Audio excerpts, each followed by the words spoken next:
JJ, thanks for speaking to us today. Thanks for being spoken to.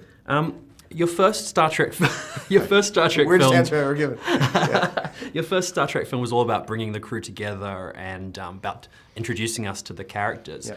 Where do you take them in Star Trek Into Darkness? The idea was to take these characters who, like you say, just met in the other film and kind of start over and sort of say, now they've been together for a while, how are they tested? What happens? What do they go through as a unit? Because the first film we did was these sort of disparate orphans forming a family. But we needed to approach this movie like its own thing, so that you don't have to have seen the other film or certainly the TV show to see this movie.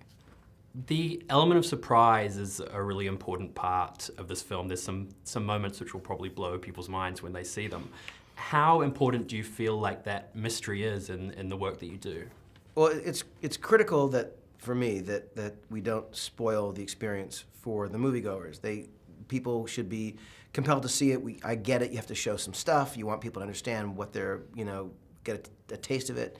But you don't want to ruin the big surprises, and that happens so often. I go to a movie, and I can have enjoyed the movie very much, but I feel like, God, I actually knew 95% of that stuff before I even got there, and it makes me crazy. So for me, the goal is, even after the sort of, like the denouement, the story's over, you go, I didn't know all of that was going to happen. I don't want people to feel like they were sort of given the synopsis, complete synopsis, and then they happen to go watch it all the way through. I want them to go through it and scream when the unexpected happens. I want them to gasp when a moment that they didn't expect happens.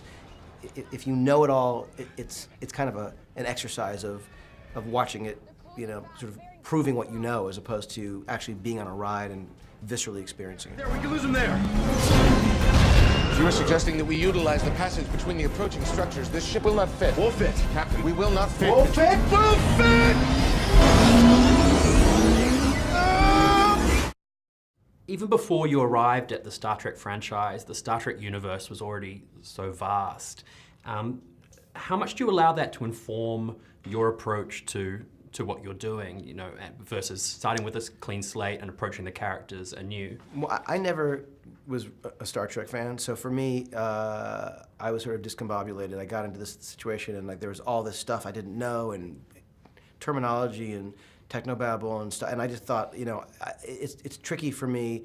I need to find my way in where I care, and we just focused on the characters and the people that made you laugh and cry, and the characters you really felt were real and that you could invest in. I appreciate what Roddenberry created, but this movie is not meant for Star Trek fans. This movie is meant for fans of movies, and hopefully the adventure that they go on will make people unexpectedly into fans of Star Trek. The body of your work is amazingly diverse, from Felicity to Alias to Star Trek and beyond. Do you feel like there's some kind of kernel at the heart of everything that you do that sort of unifies it?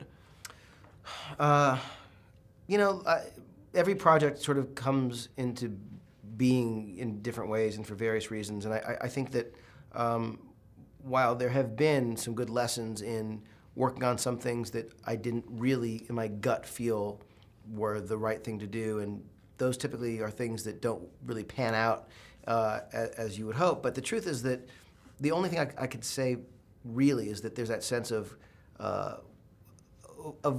wanting to see it myself as an audience member. I think you're in trouble when you start to guess what the audience is going to want. You start to do it for them as opposed to really for yourself and for what makes you get the chills and makes your heart pound and make you laugh or make you scream. And those are the things where you go, okay, well, at least it's coming from an authentic place.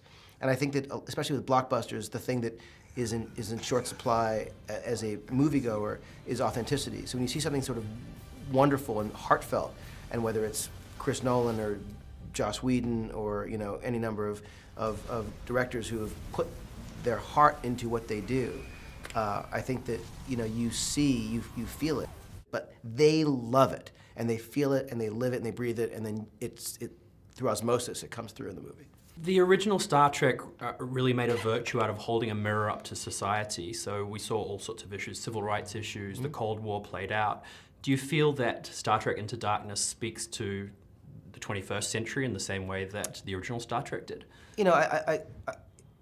I wish that Star Trek Into Darkness weren't as relevant as it is, that the storyline of a kind of homegrown terrorist and someone living among us. A lot of the movie takes place, in and about Earth, and I think that the story, I wish it were a little bit more fantastic or fantastical than it is. But the truth is that Star Trek is not a long time ago in a galaxy far, far away. It's us in the future, and so there is, and there always has been, a sense of, projecting forward what could happen and where might we be.